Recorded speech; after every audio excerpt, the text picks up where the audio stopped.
Hello and welcome to another edition of Chain of Events. My name is Baxter Hines. I am the Chief Investment Officer at Honeycomb Digital Investments based in Dallas, Texas. And today I'm going to cover a topic that is making headlines around crypto platforms and the interest rates that are available to people who are depositing that crypto.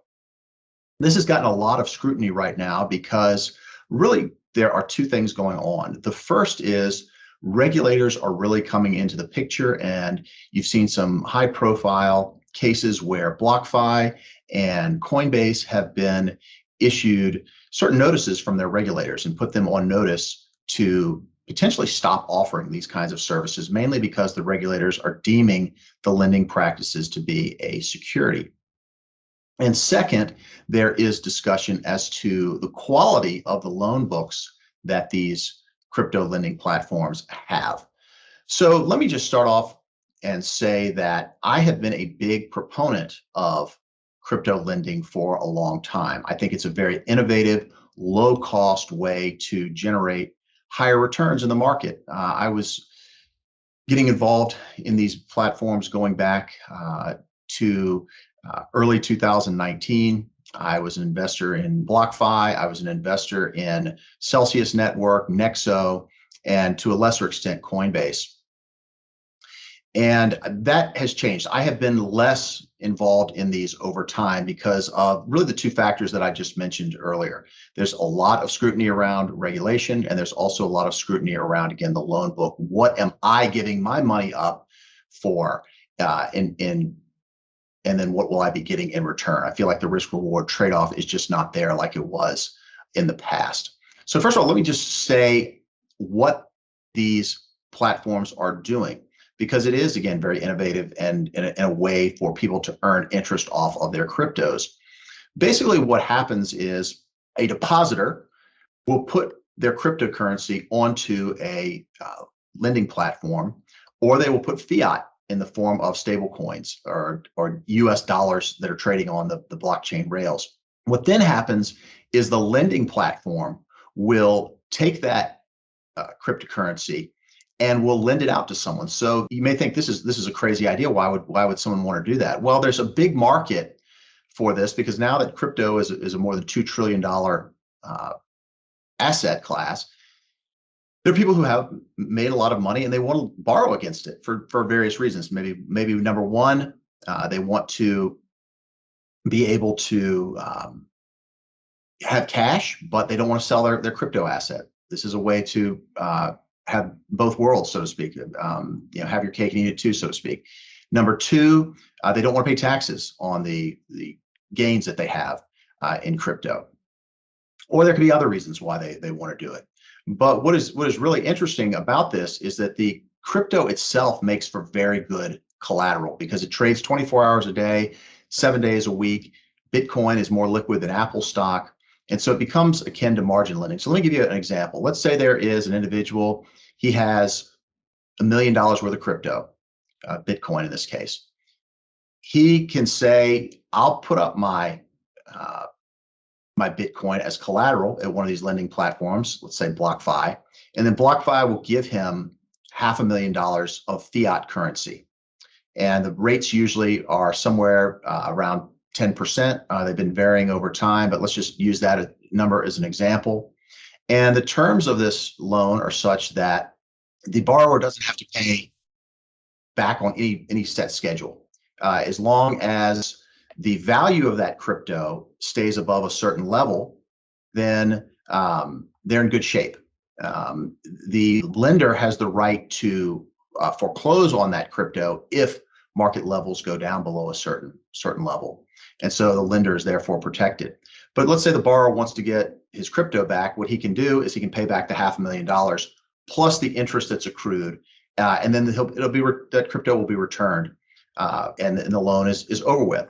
So if you think about this type of a platform, it's very cheap to run because crypto, again, is very easy collateral to move, to sell, to safeguard. To me, it's about as good of a form of collateral as you can get.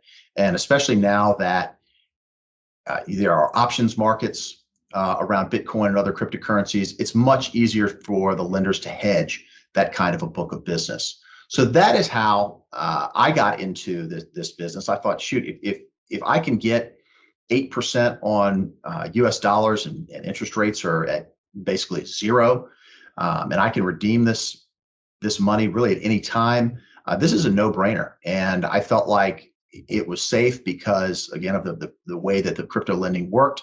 I also understood why the rates were high, because there was an inefficiency in the market. Banks just won't loan to people against crypto. It's just for regulatory reasons or for just their lack of comfort around dealing with these kinds of assets. They wouldn't touch it. So they created this specialty need. I was there to help fill that by being a depositor on those various platforms like BlockFi, Celsius, Nexo, et cetera. Now, what has changed over time? The first is that I believe the book of business that these platforms like BlockFi and others have, that has changed dramatically over time. This lending on crypto, the margin lending, or sort of you want to call it a pawn shop model that I just described, that's only but so big. And other competitors decided that it was a great business to lend in, and they wanted to get involved. So that squeezed the business in several ways. And so what did some of these lenders go out and do? Well, they continue to take deposits of crypto, but to get the returns that they wanted to, they reached out on the risk curve. And this is where you can get into problems. For example, BlockFi was known to be trading on the premiums for the Grayscale Bitcoin Trust. What they would do is they would deposit crypto to Grayscale. They were using the deposits that people like me were putting onto the platform to do that. And then they would hold up the shares of the Grayscale Bitcoin Trust for a 6-month period. And it seemed like a really good investment because they would buy the shares of the Grayscale Bitcoin Trust at par, but it was trading at a huge premium in the marketplace. Well, that has dried up now. You can no longer make that trade because there's a discount actually on the GBTC, or again, the Grayscale Bitcoin Trust. And so if you're BlockFi, you've gone from having a bread and butter business to having having losses on your balance sheet, and you've got to find out new grounds in which to make up your returns. And so they've gotten into things like credit cards. They're loaning to mining companies. I'm not saying that those are bad businesses, but it's very different from what I got accustomed to when I first got involved in this space. I liken it to investing in, say, a Washington Mutual or a Bear Stearns bond in 2004 versus 2008. Same company, but it's a different set of risks that you may not notice.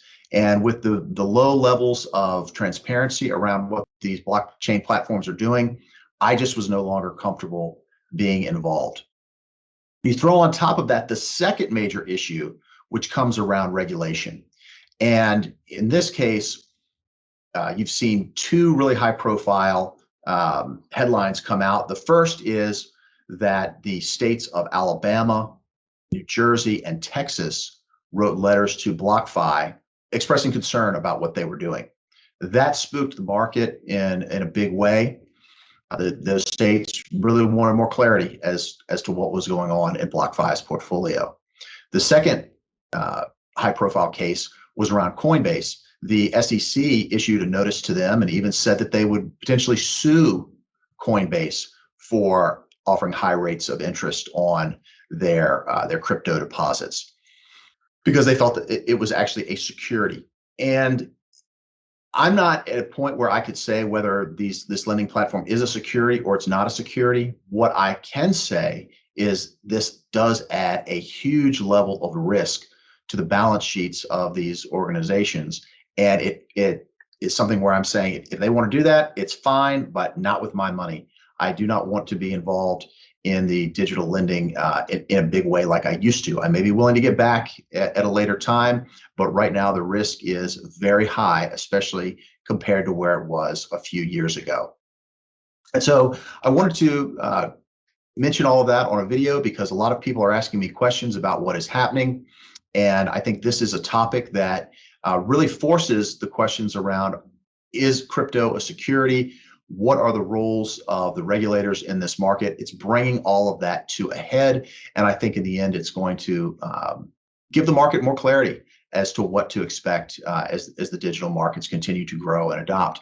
I thank you for your time today. Please feel free to reach out to us at any time if you have any questions or interest in the products that we offer. Thanks so much.